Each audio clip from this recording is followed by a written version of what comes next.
கடந்த முறை விழுப்புரம் தொகுதியில் போட்டியிட்டு தோல்வியடைந்த முன்னாள் அமைச்சர் சி வி சண்முகம் தோல்வி பயத்தில் இந்த முறை தொகுதி மாறி சென்றதாக துணை முதலமைச்சர் உதயநிதி ஸ்டாலின் விமர்சித்துள்ளார். விழுப்புரம் தொகுதியில் திமுக சார்பில் போட்டியிடும் டாக்டர் லட்சுமணனை ஆதரித்து பிரச்சாரம் மேற்கொண்ட அவர் திமுக அரசின் சாதனைகளை பட்டியலிட்டு உதயசூரியன் சின்னத்திற்கு வாக்கு சேகரித்தார்.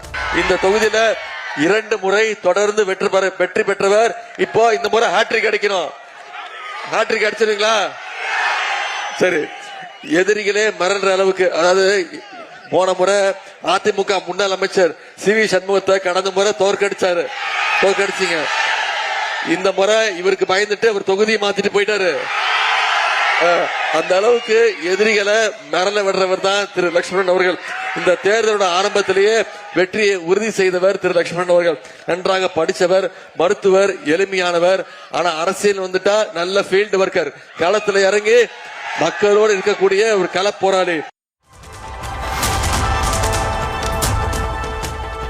தமிழ்நாட்டில் சட்டம் ஒழுங்கு சரியில்லை என்று குற்றம் சாட்டியுள்ள அம்பாசமுத்திரம் தொகுதி அதிமுக வேட்பாளர் எசக்கி சுப்பையா பெண்களுக்கு பாதுகாப்பு இல்லை என்று வேதனை தெரிவித்துள்ளார். அம்பாசமுத்திரம் சட்டமன்ற தொகுதிக்குட்பட்ட பத்தமடை சுற்றுவட்டார பகுதியில் கூட்டணி கட்சி நிர்வாகிகளுடன் சேர்ந்து இரட்டை இலை சின்னத்திற்கு ஆதரவு திரட்டினார்.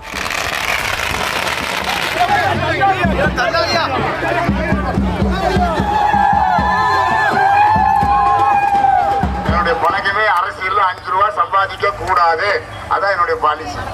அதை விட்டுருவோம். திருநெல்வேலி தொகுதியில் போட்டியிடும் திமுக வேட்பாளர் சுப்பிரமணியனை ஆதரித்து கட்சியின் துணை பொதுச் செயலாளர் கனிமொழி பிரச்சாரம் மேற்கொண்டார். கங்கை கொண்டான் பகுதியில் வாக்கு சேகரித்து பேசிய கனிமொழி கடந்த தேர்தலில் அளித்த வாக்குறுதிகள் எல்லாம் நிறைவேற்றி தந்திருக்கிறோம் என்ற பெருமையோடு உரிமையோடு வாக்கு சேகரிக்க வந்திருப்பதாக கூறினார். தமிழ்நாட்டிற்கு எதையும் தரமாட்டோம் என சாமானிய மக்களுக்கு எதிராக செயல்படும் பாஜகவுடன் எடப்பாடி பழனிசாமி கூட்டணி வைத்திருப்பதாக கனிமொழி விமர்சித்தார். தமிழ்நாட்டுக்கு மக்களுக்கு, சாதாரண சாமானிய மக்களுக்கு எதிராகவே செயல்பட்டு கொண்டிருக்கக்கூடிய ஒரு ஆட்சி, ஒன்றியத்தில் இருக்கக்கூடிய பிஜேபி, அவங்களோட தான் இணக்கமா இருக்கணும். இணக்கமா இருந்தாதான் திட்டங்களை கொண்டு வர முடியும் அப்படின்னு எடப்பாடி எல்லாத்துக்கும் இணக்கமா இருந்தா எப்படி?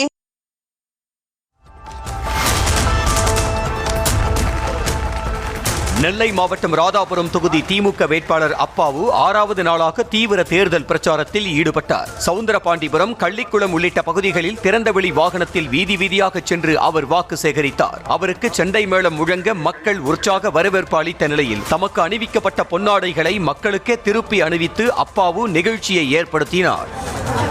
நம்முடைய வெற்றி வேட்பாளர் உதயசூரியன் சின்னத்தில் வாக்குகளை சேகரிக்க இன்னும் இந்த நல்லாட்சி தொடர வேண்டும், நலத்திட்டங்கள் தொடர வேண்டும், மக்கள் வாழ்வு வளம் பொழிக்க வேண்டும். புதுக்கோட்டை மாவட்டம் விராலிமலை சட்டமன்ற தொகுதி தாவேக்க தகவல் தொழில்நுட்ப பிரிவு அணியைச் சேர்ந்த நிர்வாகிகள் அக்கட்சியிலிருந்து விலகி முன்னாள் அமைச்சர் சி விஜயபாஸ்கர் முன்னிலையில் அதிமுகவில் இணைந்தனர். விராலிமலை தொகுதியில் அதிமுக சார்பில் முன்னாள் அமைச்சர் சி விஜயபாஸ்கர் இந்த முறையும் போட்டியிடும் நிலையில் தாவேக்க கட்சியினர் இணைந்துள்ளது அக்கட்சியின் நிர்வாகிகள் மத்தியில் வரவேற்பை பெற்றுள்ளது.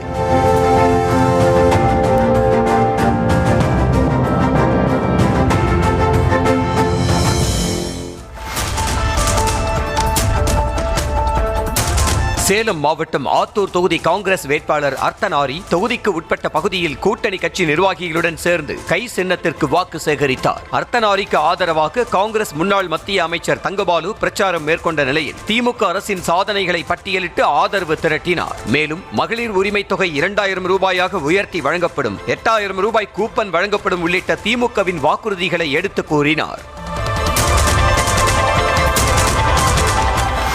காஞ்சிபுரம் மாவட்டம் ஸ்ரீபெரும்புதூர் தொகுதி அதிமுக வேட்பாளர் பழனி வீடு வீடாக சென்று வாக்குகளை சேகரித்தார். தனது தொகுதிக்குட்பட்ட குன்றத்தூர், கொல்லச்சேரி, சிக்கராயபுரம், மலையம்பாக்கம் உள்ளிட்ட பகுதிகளுக்கு திறந்த வேனில் சென்று மக்களை சந்தித்து இரட்டை இலை சின்னத்திற்கு அவர் வாக்குகளை சேகரித்தார். அப்போது கிராம மக்கள் ஆரத்தி எடுத்தும் சால்வை அணிவித்தும் பட்டாசுகளை வெடித்தும் உற்சாகமாக வரவேற்றனர்.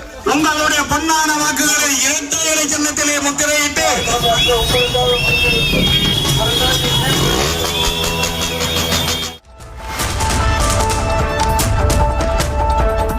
சென்னை எழும்பூர் பழைய காவல் ஆணையர் அலுவலகம் அருகே அதிமுக வேட்பாளர் அபிஷேக் ரங்கசாமி வாக்குகளை சேகரித்தார். தேசிய ஜனநாயக கூட்டணி கட்சியினர் புடைசூழ சென்ற அபிஷேக் ரங்கசாமி வீதி வீதியாக நடந்து சென்று வாக்குகளை சேகரித்தார். அப்போது அவருக்கு தலைப்பாகை அணிவித்தும் மாலை அணிவித்தும் மக்கள் உற்சாக வரவேற்பு அளித்தனர்.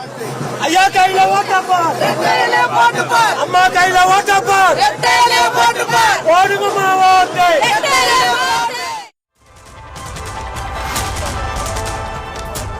நாமக்கல் தொகுதி தமிழக வெற்றி கழக வேட்பாளர் CS திலீப் தமக்கு ஒரு வாய்ப்பு கொடுங்கள் என கேட்டு வீடு வீடாக சென்று வாக்கு சேகரித்தார். தொகுதிக்குட்பட்ட வேட்டாம்பாடி, வீசானம், செல்லப்பா காலனி உள்ளிட்ட இடங்களில் விசில் சின்னத்திற்கு வாக்கு கேட்டு பிரச்சாரம் செய்தவருக்கு வெடிவெடித்து கட்சியினர் மற்றும் பொதுமக்கள் உற்சாக வரவேற்பு அளித்தனர். நாமக்கல் தொகுதியில் தாவேக்காவுக்கு ஆதரவு பெருகி வருவதாகவும் தேர்தலில் தாம் வெல்வது உறுதி எனவும் வேட்பாளர் CS திலீப் நம்பிக்கையுடன் கூறினார். உங்கள் வேட்பாளர் திலீப்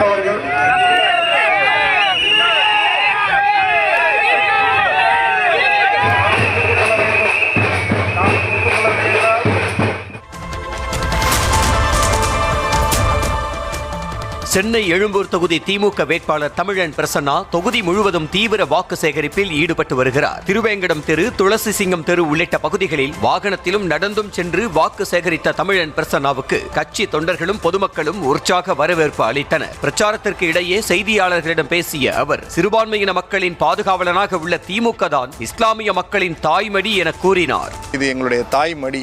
இஸ்லாமிய பெருங்குடி மக்கள் எப்போதும் திராவிட முன்னேற்ற கழகத்தோடு தான். சிறுபான்மையின மக்களுடைய ஒரே பாதுகாவலன் திராவிட முன்னேற்ற கழகம். அது எல்லா சூழல்களிலும் என்பதை நிரூபிக்கக்கூடிய இடம்தான் இந்த இடம். தேனி மாவட்டம் கம்பம் தொகுதி தாவேக்க வேட்பாளர் ஜெகநாத் மிஸ்ரா வீடு வீடாக சென்று விசில் சின்னத்திற்கு வாக்கு சேகரித்தார். கம்பம் தொகுதிக்குட்பட்ட சின்னமனூர் பகுதியில் உள்ள ஒவ்வொரு வீட்டிற்கும் தாவேக்க நிர்வாகிகளுடன் சென்று ஜெகநாத் மிஸ்ரா வாக்கு வேட்டையில் ஈடுபட்டார். அப்போது தெருக்களில் அடிப்படை வசதிகள் செய்யாமல் இருப்பதை கண்டதும் வெற்றி பெற்றவுடன் நிறைவேற்றி தருவதாக வாக்குறுதி அளித்தார். கும்பகோணம் தாவேக்க வேட்பாளர் வினோத் ரவியை ஆதரித்து தாவேக்க தலைவர் விஜய் AI தொழில்நுட்பத்தை பயன்படுத்தி ஹாலோகிராம் மூலம் பிரச்சாரம் செய்வது போன்ற ஒத்திகை பலரது கவனத்தையும் ஈர்த்திருக்கிறது. இந்த நவீன தொழில்நுட்பம் மூலம் விஜய் மேடையில் நின்று தனது வேட்பாளருக்கு ஆதரவாக வாக்கு சேகரிப்பது போன்று தத்ரூபமான காட்சி உருவாக்கப்பட்டுள்ளது. தாவேக்க தலைவர் விஜய் செல்லும் இடமெல்லாம் கூட்டம் அலைமோதி வரும் நிலையில் அவர் பிரச்சாரம் செய்வதில் பல இடையூறுகள் உள்ளதாக கூறப்படுகிறது. இந்நிலையில் கும்பகோணம் வேட்பாளர் வினோத் ரவியை ஆதரித்து ஹாலோகிராம் மூலம் விஜய் பிரச்சாரம் செய்வது போன்ற ஒத்திகை பலரையும் வியப்பில் ஆழ்த்தியுள்ளது. விசில் அடிக்க ரெடியா? எங்க ஓட்டு? கன்னியாகுமரி தொகுதியில் தீவிர வாக்கு சேகரிப்பில் ஈடுபட்ட அதிமுக வேட்பாளர் தளவாய் சுந்தரத்திற்கு கிறிஸ்தவ மத போதகர்கள் ஜெபம் செய்து தேர்தலில் வெற்றி பெற வாழ்த்து தெரிவித்தனர். கடுக்கரை, திடல், தெள்ளாந்தி, காட்டுப்புதர் உள்ளிட்ட இடங்களில் வாக்கு கேட்டு சென்றவர்களுக்கு பொதுமக்கள் உற்சாக வரவேற்பு அளித்தனர். தென்னிந்திய திருச்சபை, ரச்சன்ய சேனை உள்ளிட்ட தேவாலய மத போதகர்களும் பொதுமக்களும் தளவாய் சுந்தரத்தை வரவேற்றதுடன் அவரது வெற்றிக்காக ஜெபம் செய்தனர். சகோதரர் திரு தளவாய் சுந்தரம் அவர்களையும் ஒரு காப்பலை தாழ்த்தி தருகின்றோம். அவர்களும் ஆண்டவரே இந்த தேர்தலிலே போட்டியிடுகின்றார்கள். தமிழ்நாட்டில் 2 தளபதியும் வேண்டாம் என்று மக்கள் முடிவு செய்துவிட்டதாக பாஜக முன்னாள் மாநில தலைவர் அண்ணாமலை தெரிவித்துள்ளார். மதுரை வடக்கு தொகுதி அதிமுக வேட்பாளர் டாக்டர் சரவணனை ஆதரித்து பிரச்சாரம் மேற்கொண்ட அண்ணாமலை, மதுரை வடக்கு தொகுதி MLA தளபதி எத்தனை முறை தொகுதிகள் வந்திருக்கிறார் என்று கேள்வி எழுப்பினார். ஐயா, தமிழகத்துல 2 தளபதி வேண்டாம் என்று முடிவு செய்துவிட்டோம். 2 தளபதி வேண்டாம் என்று முடிவு செய்துவிட்டோம். மதுரை வடக்குல தளபதி வேண்டாம், கோட்டையில தளபதி வேண்டாம், 2 தளபதியும் வேண்டாம் என்று முடிவு செய்துவிட்டோம். 2 தளபதி வெட்டு கணக்கு. இந்த தளபதி ஜெயிக்கக்கூடாது, அந்த தளபதி ஆட்சியிலே அமரக்கூடாது. நமக்கு இன்னைக்கு தேவையெல்லாம் நம்முடைய டாக்டர், மக்கள் மருத்துவர், நிறைய பணிகளை செய்யக்கூடியவர். அறக்கட்டளை மூலமாக எண்ணற்ற குழந்தைகளுக்கு, பெண்களுக்கு எனக்கு தெரிந்து நேரடியாக உதவி செய்யக்கூடிய ஒரு மனிதர். அருமை சொந்தங்களே, பாராளுமன்ற தேர்தலில் மதுரையிலே போட்டியிட்ட பொழுது நீங்கள் எல்லாம் டாக்டர் சரவணன் அவர்களுக்கு உங்களுடைய அன்பை அள்ளி கொடுத்தீர்கள். இன்னைக்கு பலமாக நம்முடைய கூட்டணியின் வேட்பாளராக நின்று கொண்டிருக்கின்றார். ஒரு பெரிய சரித்திரத்தை படைப்பதற்கு தயாராக இருக்கிறோம். நீங்களே சொல்லுங்க, மதுரை வடக்கு தொகுதியில உங்களுடைய MLA-வாக இருக்கக்கூடிய தளபதி என்ன எத்தனை முறை தொகுதிக்குள்ள வந்திருக்கிறார் நீங்க சொல்லுங்க. அவரை தொகுதிக்குள்ள யாரும் பார்த்தது கிடையாது. உளுந்தூர்பேட்டை சட்டமன்ற தொகுதியில் வாக்கு கேட்டு சென்ற அதிமுக வேட்பாளர் குமரகுருவுக்கு பெண்கள் ஆரத்தி எடுத்து உற்சாக வரவேற்பு அளித்தனர். தொகுதிக்குட்பட்ட ஆர் குப்பம், MS தக்கா, மூலசமுத்திரம், தாங்கல் உள்ளிட்ட கிராமங்களில் வீதி வீதியாக சென்று வாக்கு சேகரிப்பில் ஈடுபட்ட அவர் இரட்டை இலை சின்னத்திற்கு வாக்கு சேகரித்தார். திமுக ஆட்சியின் அவலங்களை எடுத்துச் சொல்லியும் அதிமுகவின் தேர்தல் வாக்குறுதிகளை பட்டியலிட்டும் வாக்கு சேகரித்தார். நமது வெற்றி வேட்பாளர் அண்ணனிரா குமரகுரு அவர்கள் வாக்குகளை ஏற்ற வண்ணம் வந்து கொண்டிருக்கிறார். கரண்ட் பில்லு 1000 ரூபாய் கட்ட கரண்ட் பில்லு இன்னைக்கு 1000 ரூபாய் கட்டுறீங்க. 1000 ரூபாய் கட்ட கரண்ட் பில்லு 2000 ரூபாய் கட்டுறீங்க. இப்படி கரண்ட் பில்லு ஏறி போச்சு, வீட்டு வரையும் உயர்ந்து போச்சு, சொத்து வரையும் உயர்ந்து போச்சு, அத்தியாவசிய பொருட்கள் விலை உயர்ந்து போச்சு, கம்பி விலை உயர்ந்து போச்சு, சிமெண்ட் விலை உயர்ந்து போச்சு. எல்லா விலையும் உயர்த்தியதுதான் ஸ்டாலின் செய்த சாதனை என்பதை தயவுகூர்ந்து சிந்திக்க வேண்டும். திருவள்ளூர் மாவட்டம் கும்மிடிப்பூண்டி தொகுதியில் திமுக சார்பில் போட்டியிடும் வேட்பாளர் கோவிந்தராஜனுக்கு ராட்சத கிரேன் மூலம் 20 அடி உயர மாலை அணிவித்து உற்சாக வரவேற்பு அளிக்கப்பட்டது. கும்மிடிப்பூண்டி தொகுதிக்குட்பட்ட பகுதிகளில் கோவிந்தராஜன் கூட்டணி கட்சி நிர்வாகிகளுடன் சென்று வாக்கு சேகரித்தார். அப்போது சூரவாரி கண்டிகை பகுதியில் வேட்பாளருக்கு உற்சாக வரவேற்பு அளிக்கப்பட்ட நிலையில் குறைகளை கேட்டறிந்தார். சென்னை தீநகர் தொகுதி திமுக வேட்பாளர் ராஜா அன்பழகன் சைக்கிள் ஓட்டிச் சென்று உதயசூரியன் சின்னத்துக்கு வாக்குகளை சேகரித்தார். தனது தொகுதிக்குட்பட்ட அன்பழகன் மேம்பாலத்தில் தனது ஆதரவாளர்களுடன் சைக்கிளில் சென்ற ராஜா அன்பழகன் வாகன ஓட்டிகளிடம் வாக்குகளை சேகரித்தார். அதனைத் தொடர்ந்து செய்தியாளர்களை சந்தித்த அவர் தீநகரில் 10,000 வாக்குகள் வித்தியாசத்தில் வெற்றி பெறுவேன் என்றதோடு 234 தொகுதிகளிலும் நிச்சயம் திமுக வெல்லும் என கூறினார். திமுக வெற்றி இந்த சுலபமா இருக்கும். 10,000 ஓட்டுக்கு மேலதான் நிச்சயம் திமுக தீநகரில் வெற்றி பெறும். ஏன் சொல்றேன்னா 137 ஓட்டு நாங்க வாங்கி ஜெயிக்கும் போது வாக்குறுதி கொடுத்தோம், மக்கள் நம்பினாங்க. இப்ப அந்த வாக்குறுதியை நிறைவேற்றிருக்கோம், மக்கள் இன்னும் நம்புறாங்க. தலைவர் அவர்கள் இப்ப 1000 ரூபாய் கொடுத்து இந்த மகளிர் உரிமை தொகையை இப்ப 2000 ரூபாய் உயர்த்தி இருக்கிறாரு. புதுமை பெண் திட்டத்தில் 1000 ரூபாய் வாங்கியிருந்ததை இப்ப 1500 ரூபாய் உயர்த்தி இருக்காரு. தமிழ் புதுமை திட்டத்திலேயே 1000 ரூபாய் வாங்கியிருந்தவங்களுக்கு இப்ப 1500 ரூபாய் உயர்த்தி கொடுக்குறாரு. முக்கியமா இல்லத்தரசிகளுக்கு 8000 ரூபாய் கூப்பன் கொடுக்குறாரு. அவங்களுக்கு வேண்டிய பொருள் அவங்க வாங்கிக்கலாம். ஏன்னா எல்லாம் மகிழ்ச்சியா இருக்காங்க. ஏன்னா மக்கள் நம்புறாங்க. 500 வாக்குறுதியில் 405 வாக்குறுதியை நிறைவேற்றி இருக்கிறோம். இது ஆர்டியில் போய் போட்டு நீங்களே செக் பண்ணி பார்த்துவாங்க. பொய்யா சொன்னா மக்கள் கண்டுபிடிச்சிடுவாங்க. பழைய மாரி மக்கள் கிடையாது. குடகனாறு ஆற்றிலிருந்து வெள்ளியணை குளத்திற்கு தண்ணீர் கொண்டுவர திமுக ஆட்சி அமைந்தவுடன் நடவடிக்கை எடுக்கப்படும் என்று கிருஷ்ணராயபுரம் தொகுதி திமுக வேட்பாளர் ராஜா வாக்குறுதி அளித்துள்ளார். கரூர் மாவட்டம் கிருஷ்ணராயபுரம் தொகுதியில் திமுக சார்பில் போட்டியிடும் ராஜா வெள்ளியணை ஊராட்சிக்குட்பட்ட கிராமங்களுக்கு நேரடியாக சென்று உதயசூரியன் சின்னத்திற்கு வாக்கு சேகரித்தார். நம்ம வெள்ளியணை குளம் கொடவனாறுல இருந்து தண்ணி கொண்டு அண்ணன் சொல்லியிருக்காங்க. அமைச்சர் அவர்கள் தண்ணி விட்டுருவோம்னு சொல்லி கண்டிப்பாக ஆட்சி அமைத்தவுடன் ஒரு 2-3 மாத காலத்துக்குள் அந்த குளத்தை மீண்டும் சரி பண்ணி அந்த தண்ணி வந்து அடையும் எங்களுக்கு உறுதியளித்து இந்த விவசாயம் எல்லாம் செழிக்க நீங்கள் வாக்களிப்பீர். உதயசூரியன் உதயசூரியன் உதயசூரியன் என்று உங்கள் பாதம் தொட்டு வேண்டி விரும்பி கேட்டுக்கொள்கிறேன். மதுராந்தகம் அதிமுக வேட்பாளர் மரகதம் குமரவேல் மேல் சிலாவட்டம், ஒழுப்பாக்கம் உள்ளிட்ட பகுதிகளில் தீவிர வாக்கு சேகரிப்பில் ஈடுபட்டார். கிராம பகுதிகளில் வாகனத்தில் சென்றும் நடந்து சென்றும் வாக்கு சேகரிப்பில் ஈடுபட்ட அதிமுக வேட்பாளர் மரகதம் குமரவேலுவுக்கு மக்கள் ஆரத்தி எடுத்து வரவேற்பு அளித்தனர். தொடர்ந்து மக்களுக்கு தேவையான குடிநீர், சாலை உள்ளிட்ட அடிப்படை வசதிகள் நிறைவேற்றப்படும் என்றும் அதிமுகவின் தேர்தல் வாக்குறுதிகளை எடுத்துரைத்தும் இரட்டை இலை சின்னத்திற்கு வாக்கு சேகரித்தார். மக்களின் சின்னம் ஒருங்கிணைப்பிலே உங்களிடம் வருஷத்துக்கு நெல் கொள்முதல் நிலையத்தை டிபிசியை தொடர்ந்து இந்த பகுதிக்கு நம்ம ஆளுங்கட்சி சட்டமன்ற உறுப்பினர் அண்ணன் எடப்பாடி அவர்கள் தான் முதல்வராக அமரப்போகின்றார்.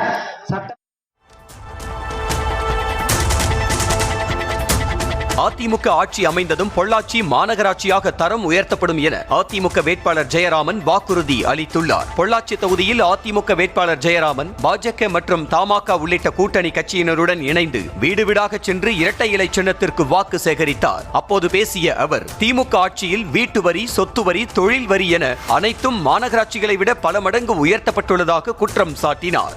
இந்தியாவிலே வரி அதிகம் வசூலிக்கிற நகராட்சி பொள்ளாச்சி நகராட்சி. எல்லா வரியும் அதிகம். வீட்டு வரி, சொத்து வரி, குப்பை வரி, தொழில் வரி எல்லாமே மாநகராட்சிகளை விட பொள்ளாச்சி நகராட்சி வரி உயர்வு. இந்த வரிகளெல்லாம் திமுக ஆட்சி காலத்தில் போடப்பட்டது தான். சேலம் மாவட்டம் ஆத்தூர் தொகுதி காங்கிரஸ் வேட்பாளர் அர்த்தநாரி பெத்தநாயக்கன் பாளையம் ஒன்றியத்திற்குட்பட்ட பகுதிகளில் தீவிர வாக்கு சேகரிப்பில் ஈடுபட்டார். காங்கிரஸ் மற்றும் திமுக உள்ளிட்ட கூட்டணி கட்சியினருடன் பழனியாபுரி, தளவாய்ப்பட்டி உட்பட பல கிராமங்களில் வீதி வீதியாக சென்று வீடு வீடாக அர்த்தநாரி வாக்கு சேகரித்தார். 2 முறை இதே தொகுதியில் போட்டியிட்டு தோல்வியடைந்த தனக்கு ஒரு வாய்ப்பளித்து வெற்றி பெற செய்தால் ஆத்தூர் தொகுதியின் வளர்ச்சிக்கு பாடுபடுவேன் என்று அர்த்தநாரி கேட்டுக் கொண்டார்.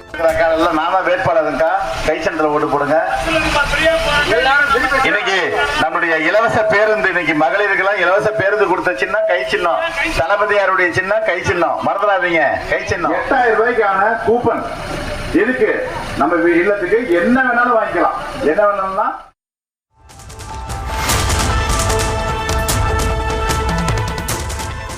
நாங்குநேரி சட்டமன்ற தொகுதி அமமுக வேட்பாளர் இசக்கிமுத்து பெரியவர்களின் காலில் விழுந்து வணங்கி வாக்கு சேகரித்தார். தொகுதிக்குட்பட்ட இட்டேரி, முத்தூர், சிவந்திப்பட்டி, ரெட்டியார்பட்டி உள்ளிட்ட பகுதிகளில் தீவிர வாக்கு சேகரிப்பில் ஈடுபட்ட அவர் வாக்காளர்களின் காலில் விழுந்து வணங்கியும் தொகுதியின் வளர்ச்சிக்காக வகுத்துள்ள திட்டங்களை எடுத்துச் சொல்லியும் வாக்கு கேட்டார். நாங்குநேரியை முன்மாதிரி தொகுதியாக உருவாக்குவதே தமது லட்சியம் என்றும் வேட்பாளர் இசக்கிமுத்து உறுதியளித்தார்.